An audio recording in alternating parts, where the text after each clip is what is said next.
مساء الخير حبايب قلبي صبوحة. عاملين ايه؟ يا رب تكونوا بخير وبصحة دايما. اللهم استرنا فوق الأرض وتحت الأرض ويوم العرض عليك. ربنا يكبر بخاطركم كده جميعا يا رب، ويسعد أوقاتكم ويسعد كل أيامكم. نورتوني وشرفتوني. اللي لسه أول مرة يشوف القناة فضلا الاشتراك بتاعكم الجميل كده عشان تشرفوا وتنوروا القناة والقناة تكبر بوجودكم معايا. ولايك حلو كده زيكم عشان اللايك بتاعكم ده اللي بيرفع الفيديو. وشكرا ليكم. عايزه اقول لكم النهارده الروتين بتاعنا سريع وخفيف، وان شاء الله كده ربنا يجعله خفيف على قلوبكم. احنا هنحضر الفطار مع بعض. انا اول مره على القناه هنا اعمل معاكم روتين تحضير الفطار. وكمان الفطار برضو بسيط وحاجه كده زي ما بيقولوا حاجه بسيطه. بس برضو قلت ان انا اصور معاكم.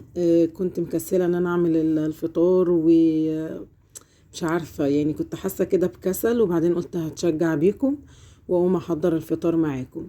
ما كانش في حد هيفطر غيري انا وابني الكبير وبنتي الصغيرة. الباقي بقى الباقي الاولاد الصغيرة في الحضانة والباقيين بقى في الدروس والمدرسة وكده. بس فاحنا التلاتة كده، فقلت احضر بقى فطار بسيط كده وزي ما بيقولوا على القد. وقلت اصور معاكم. فروتيننا النهارده خفيف وسهل. انا في اول الفيديو كده جبت العيش، كنت شايلاه بعيد كده عن ايديهم عشان هم بياخدوا العيش يقطعوه. فراحوا الحضانة، فدلوقتي اقدر انزل بقى العيش ناخد منه نفطر واشيل الباقي في التلاجة. وطلعت معايا بطاطس وعلقت على الطاسة، غسلتها وحطيتها كده تنشف من المية. ودلوقتي هحط الزيت وبقطع في البطاطس. هنحمر بطاطس ومعايا كيس فول هنعمل فول. وهقطع بصل احمر وفلفل حراق وفلفل رومي وهعصر عليهم ليمونة كده ناكلهم جنب الاكل. وهعمل طعمية. يعني فطار كده سهل وبسيط، فول وطعمية وبطاطس. وكان معايا الكيس اللي انا وريته لكم ده قبلها بيوم. فطرنا وكان معايا باقي الجرجير عشان ما يبص حطيته في كيس. لو حطيتيه كده في التلاجة هيدبل، او لو سبتيه برضو في المطبخ هيدبل. انا شلته وحطيته في كيس فطلعته. كان زي الفل. فهيبقى جرجير وبصل مقطع كده وفلفل وبطاطس محمرة وفول وطعمية. ده هيكون الفطار بتاعنا. وكمان هنغسل المواعين مع بعض. اللي متعود على الفيديوهات معايا وموجود معايا من اول ما فتحت القناة عارف ان صبوحة طول ما هي واقفة في المطبخ. يعني لو انا بعمل اكل، بحضر فطار، بحضر غدا، بعمل اي حاجة في يومي، يعني في الاكل بنظف المطبخ وانا بعمل الاكل وبغسل المواعين اول باول، بحيث ان انا عقبال ما اخلص الاكل يكون معايا المطبخ نظيف والمواعين نظيفة وما عنديش اي كركبة في المطبخ. بحب الم الدنيا حواليا كده وانا واقفة بعمل الاكل، بيسهل عليا كتير. وما بيبقى يعني بيبقى المطبخ نظيف بعد الاكل، بيبقى في حاجات بسيطة اللي هتتعمل. بس كنت عايزة اقول حاجة مهمة جدا. احنا كقنوات مع بعض، في قناة كانت بتدردش وبتتكلم معايا بسبب التعليقات السلبية. بيجيلها تعليقات سلبية كتير، وده بيحصل لنا كلنا كقنوات اصلا، يعني هي وانا وغيري وغيري كلنا. فكانت بتدردش معايا وزعلانة جدا ومتضايقة وانا زهقت وانا هقفل. ومع الرغم ان هي بتحب الشغل جدا، بس التعليقات السلبية بدأت تتعب نفسيتها. فانا كنت عايزة اقول لها، انا قلت لها الكلام ده بس بقوله بشكل عام بحيث ان الكل يسمعني لو في قناة بتسمعني. عايزة اقول لكم يا جماعة، موضوع التعليقات السلبية ده انسوه خالص، ارموه ورا ظهركم، ما تفكروش فيه اصلا. عايزة اقول لكم ان مجرد التفكير فيه ده هيعطلكم عن الشغل. هيقلل من عزيمتكم والطاقة الإيجابية بتاعتكم للشغل. هيخلي نفسكم النفسية نفسها مش مرتاحة. هتلاقوا نفسكم بتتأخروا وعمركم ما هتتقدموا أبدا. التعليقات دي ارموها ورا ظهركم، واوعوا تبصوا وراكم أبدا. كملوا. طول ما انتم ما بتعملوش حاجة غلط ولا حاجة عيب ولا بتصوروا حاجة وحشة ولا في أي حاجة، كملوا. بصوا لقدامكم وبس، بصوا لشغلكم والأكل عيشكم وبس. عايزة اقول لكم ان هتلاقوا التعليقات السلبية دي اصلا من اقرب الناس ليكم، مش هتلاقوها ناس غريبة.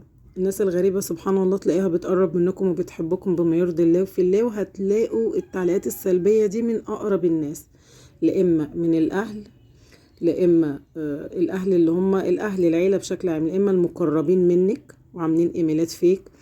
لا اما جيرانك، الجيران، لا اما جيران البيت او جيران الشارع، هتلاقيها ناس منكم، لا اما اصحاب واصدقاء. في حد مش عاجبه النظام مثلا الشغل على اليوتيوب بشكل عام ومش قادر يقولك كلمتين في الوش، فعايز بقى يعمل ايميل ويخشلك منه ويقلل من عزيمتك او من ايمانك بالشغل او كذا او كذا، فعايز يهدمك، مش عايزك تكملي. وفي حد تاني ممكن تلاقيه غيران، في حقد وفي حسد.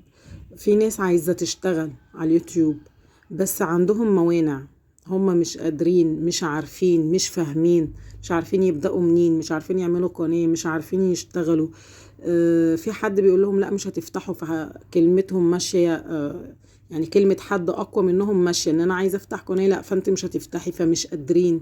ففي حقد إن أنت قادرة تعملي حاجة هم نفسهم يعملوها ومش عارفين ومش قادرين، وممكن يكونوا كل حاجة متاحة بس مش فاهمين وعارفين ان هم لو دخلوا المجال هيفشلوا. فكل ده ممكن يكون حد بيحقد عليكي. انا واثقة من ده جدا لان انا جربته وكلنا جربناه. انا عايزه اقول لكم ان هنا بصوا في الجزء ده بتاع المواعين، انا بغسل معاكم هنا المواعين. انا كده حطيت البطاطس على النار بتتحمر وهنحضر بقى مع بعض باقي الفطار، وهنا غسلت المواعين سريعا. انا جريت الجزء ده عشان هغسل المواعين فمش عايزه اطول عليكم الفيديو، يعني احنا شفنا غسلت المواعين ورتبت الدنيا من حواليا. المهم نرجع لمرجوعنا. كلنا جربنا الكلام ده وعارفين ان التعليقات السلبيه ما بتجيش غير من الناس القريبه منك، لا اما ناس بتحقد عليكي، لا اما ناس مش عاجبها الوضع، لا اما كذا او كذا، ففي داهيه. اوعوا حد فيكم يفكر في التعليقات السلبيه دي. طول ما الواحد ماشي صح وبما يرضي الله والشغل ما فيهوش حاجه، ايه المشكله لما تصوري اكل هتعمليها؟ ايه المشكله لما هتصوري تنظيف؟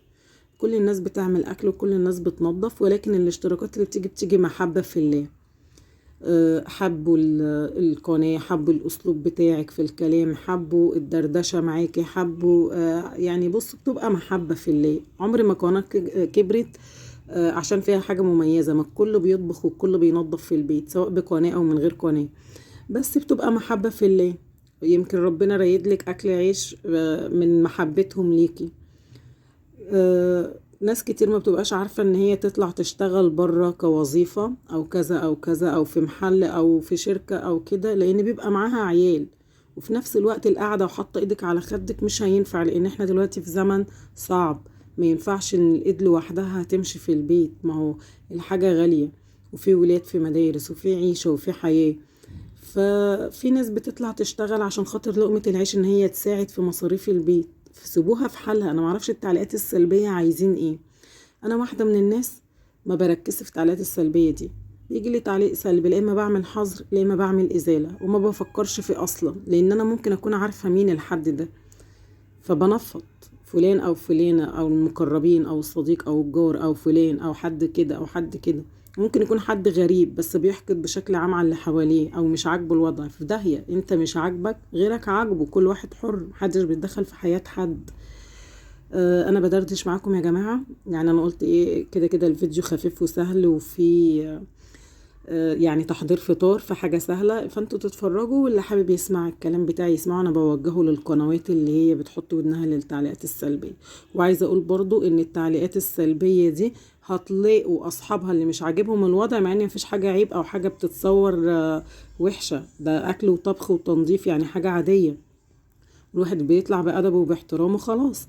ولكن هتلاقوا اللي بيعلق تعليقات سلبية دي أصلا من جواها وممكن يكون عامل مصايب سودا، وحد وحش وحد فيه وحد عامل، وممكن يكون عامل بلاوي.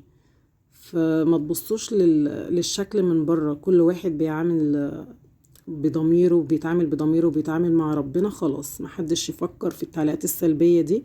لان صدقوني اللي بيعلق تعليقات سلبية اصلا ممكن تلاقوه حد وحش، حد بيبيع كذا، حد مدمن، حد مش محترم، حد فيه وفيه. اسمعوا مني. المهم ده كان الفيديو بتاع النهاردة، وشكرا للي سمع الدردشة بتاعتي، عشان صاحبتي دي كانت متضايقة وكنت حابة اوجه لها رسالة بشكل عام ليها ولغيرها. وده كان شكل الفطار النهائي. شكرا ليكم والسلام عليكم ورحمة الله وبركاته.